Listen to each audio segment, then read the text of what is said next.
Welcome to Stormino.net, a new way of watching online TV. We've been having some really interesting dialogue, and today will be none different. We have Syl Woolford, in my opinion, is one of the foremost authoritarians on African American studies, genealogy, and all that good stuff. Welcome to the show, Syl. Good to be here, How you Norm. doing, buddy? Okay. Hey, when we were talking earlier, you were talking about riots and how abolitionists and how some of the riots start. Let's talk about one that you and I have talked about before, which is the Tulsa, Oklahoma riots. The Tulsa, Oklahoma was the Black Wall Street. What actually happened was that there was this guy actually was trying to convince folks to go to Oklahoma because of the land rush, because land was free. And so there were a couple thousand folks that went to Oklahoma during the land rush when land was free. Oklahoma, they found oil in the ground. So under some of these homes... What year was this?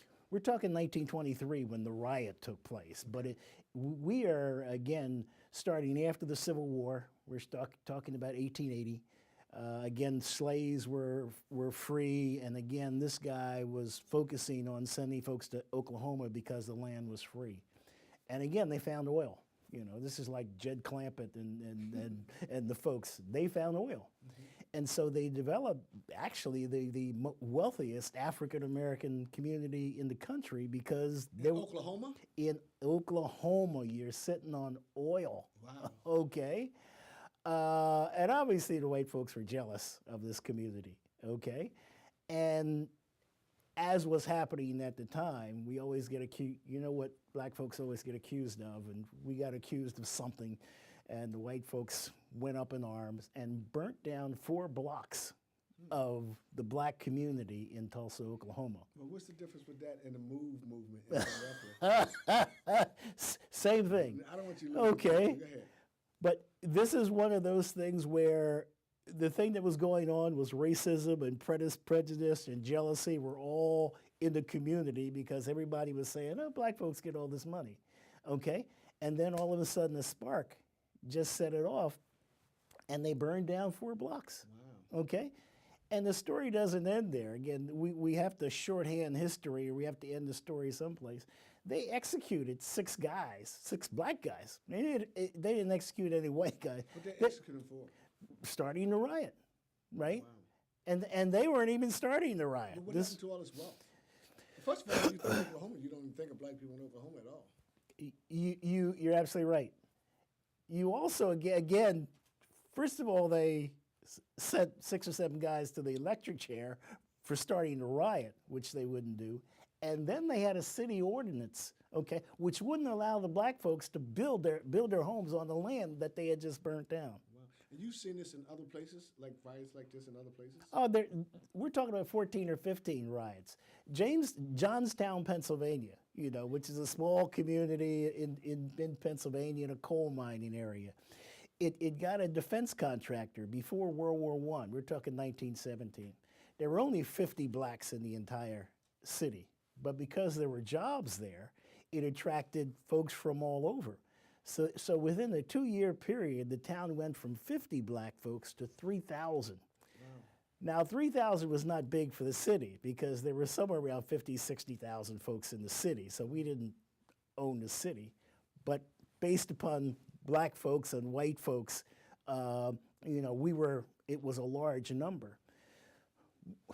A black guy killed a policeman, okay? And again, we're talking these sparks that go off.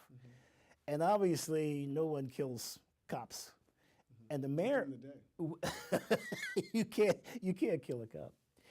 And so the mayor, because we were running in re-election, said, you know, the black folks have until sundown to get out of town. So folks started getting out of town because, you know, he was serious. And he said, if they ain't out of town by sundown, I'm going to take my gun down there and I'm going to escort them out of town. That's how serious it was.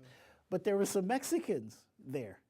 And the Mexicans called up the Mexican Council and Montezuma and Santa and all the kind of folks and said, hey, he can't, I don't know what he can do to the black folks, but we Mexican, and you better send the Mexican army up here because we ain't getting out of here. Wow, imagine that. Imagine that. So the State Department had to come in. And now we're back to who's defending folks' rights. We got to go to the Attorney General and whatever. These guys went to the State Department, okay? And again, we're talking bigwigs came up there and said to the mayor, "You lost your mind, first of all, because we know you lost your mind." Okay. That's the story. And an incredible, interesting Let me story. ask you a question. Through your studies, because we're going to jump around because you have a lot, we have a lot of time, and I want to interview you a couple more times. Is there anything in your studies, either doing genealogy, African American studies, or anything that really fascinates you? Like, I can't even believe this happened. Is there anything that sticks in your mind? The problem is we have been miseducated. We have not been educated, and we've been miseducated. And what I mean by that is we were taught in school, I'm assuming you and I were taught the same thing, that all the slaves were down below the canal, Right. that the folks were below the canal, and that up north, folks were too kind and gracious and too Quakers to have slaves, okay? Story's not true. And not only is that not true, there was a segment of time between 1840 and 1860 and the Civil War where there was something called bonded labor, okay? And many black folks who were categorized as being free were actually under bonded labor. And bonded labor is an apprenticeship agreement. Sometimes you had to have skills. There were no unions or whatever. So if you wanted to be a carpenter, okay, you had to be an apprentice to a guy who was a carpenter. But these apprentice agreements sometimes put you in this relationship for, 10 years or 12 years. So you had to work for a guy for 10 or 12 years for free, okay, under this apprenticeship agreement. In addition to that, there were wards of the state. Again, we obviously have folks who put in foster care, forget orphanages, forget all those things. What they used to do to kids back then was put them in apprenticeship agreements. So they'd have this 6-year-old kid whose mother died or father died or couldn't take care. What year is that? We are again both pre and post Civil War. So we're back to 1820, 1830, 1840. Okay, fascinating.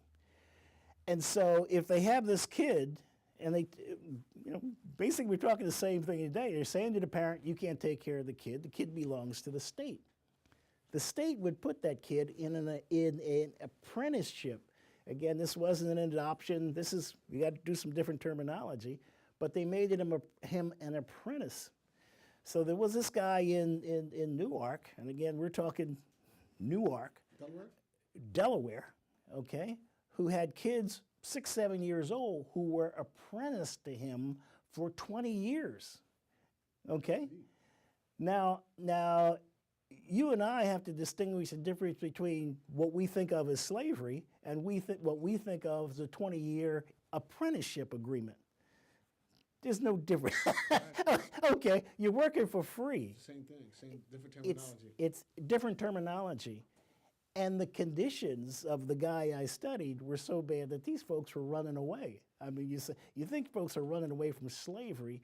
These guys are running away from apprenticeship agreements and indentured servants, which again had this right here in Delaware. Right here in Newark, Delaware. Yes.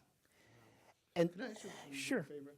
If a person wanted to get in contact with you, to have you come speak or get some information off your site, could you tell us where to go? Email address is sylwlf@aol.com. And say that again. sylwlf@aol.com. But if they go get a circular from the Newcastle County Library, I will be speaking at 5 different libraries in February, okay, on 19th century African American history. This is 19th century African American history. And again, all they taught us in high school was 20th century. We got Martin Luther King and those types of things. This is slavery and how we got out of slavery and what was going on and these riots that were going on. We know about the 60s riots. Obviously, we know the troops were in. I saw you riding down Dell State by yourself. He was like a one-man riot. We know about the bus rides down south to open up the restaurants, etc. These were other riots that were going on. You're an incredible person, man. Hey, thank you for coming on the show. Sure. Hope you guys enjoyed this, and we will have Mr. Woolford back throughout the year, giving us some updates on civil rights and just all of his history. Thank you so very much.